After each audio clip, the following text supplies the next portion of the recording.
Dr. Opuni joins me on the phone lines to help us broaden the scope on this discussion. Good afternoon, Doctor. Good afternoon, and good afternoon to our listeners. Welcome to GBC News. Now, practically, how do politicians consciously guard against dictatorial tendencies? Yes, as I mentioned, we have accepted democracy as our system of governance. Now, it's a clear indication that Ghanaians were not the military dictatorship that we witnessed some 30, 40 years ago. That there is also another tendency we must guard against. That is the dictatorship of the majority that can equally take place in democracy. We have seen that in some African countries where in their constitution they have clear term in office, either 4 years, or 5 years, 5 years. But you find leaders who have been in office 36 years, 30 years, 28 years, in Equatorial Guinea, Angola, DR Congo, and other places. Now, what has fueled that we must be careful in this country is the element of winner take all in our constitution, especially when people have majority in parliament, and that's going to politicize state institutions to the extent that you get members of political parties who feel that even if I commit a crime, I will not be arrested. I cannot be taxed. You send me to court, nothing will happen. Now, when we do that over politicization of state institutions, we are weakening our democracy, and eventually we will get to a point that we will not be able to consolidate our democracy. So it's a question that we must all take moving forward.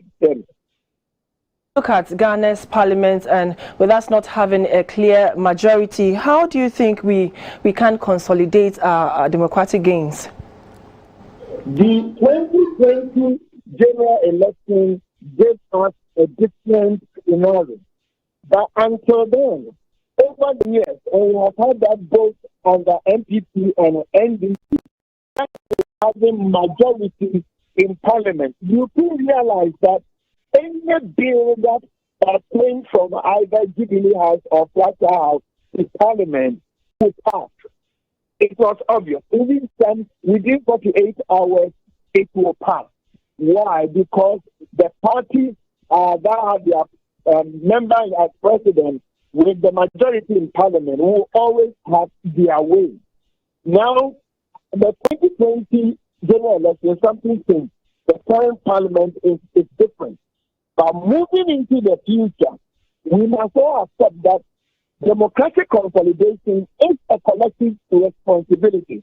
We cannot leave the political parties alone to manage everything for us as a nation. Business people, trade unions, media, state-based organizations, traditional leaders, we must all avoid any semblance of the dictatorship of the majority and free our democracy from over-politicization of state institutions. So that takes me to the question of some people blaming political instability in our part of Africa to the politicization of the judiciary. What is your take on this, especially when you say that democracy is a collective responsibility? Now, there's something we must accept, that we need to respect our institutions. We need to respect state institutions, including the judiciary. It's a known principle, whether you are a lawyer or a client of a lawyer. When you go to court, you will not always win your case. You win some, you lose some. So I lose a case. It will not be that therefore the court has been over-politicized. That's the first question we need to take. However, if the citizens begin to have that mindset that if you don't belong to the party in power, you will never get justice, public confidence is gone. And that one we must avoid at all times. But we should also not play the game that if I go to court and I don't get what I want, therefore. So we need to maintain the balance. Why we should avoid over-politicization of state institutions, we must also allow state institutions to work. We must respect state institutions. But those managing them must work in such a way that they maintain public confidence. If the police arrest me, they will be fair. Whether I belong to a majority or minority group, they will be fair to me. I'll get justice. Not that is why we must protect knowing what has happened in South African countries and their democracy.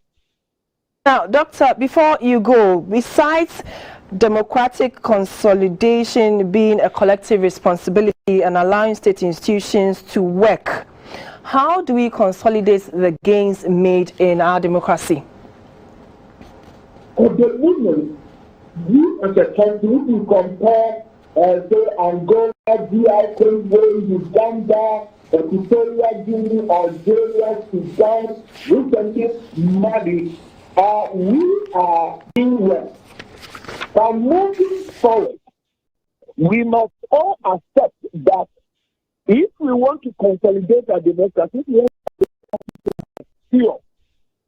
we all must come on board. What it means is that those who have power must know that they want to leave a legacy behind.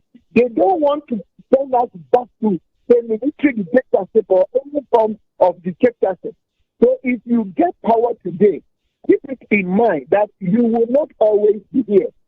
The second thing is we must have courage to address the winner takes all portion in our constitution. Things have been on the drawing board since our former president Mail. We set up a constitutional review committee. They brought their report. We have implementation committee. And when the parties are in opposition, they feel the pain and they feel something is wrong and they complain. But when they come to power, they must address or correct the wrong because it worked well for them. They close their eyes. The very people who yesterday in opposition were complaining about, the pain they were suffering from the majority group. They come to power, you expect that the first thing they will do is to correct the wrong. They behave as if nothing is at stake.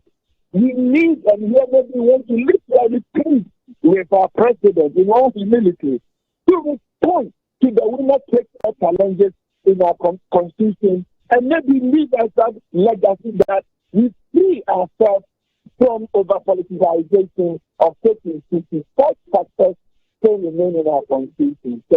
Well, thank you very much, Doctor. We've been speaking to Reverend Dr. Kwabena Opuni-Frimpong. He is the Executive Director for the Alliance for Christian Advocacy on Consolidating Our Democracy.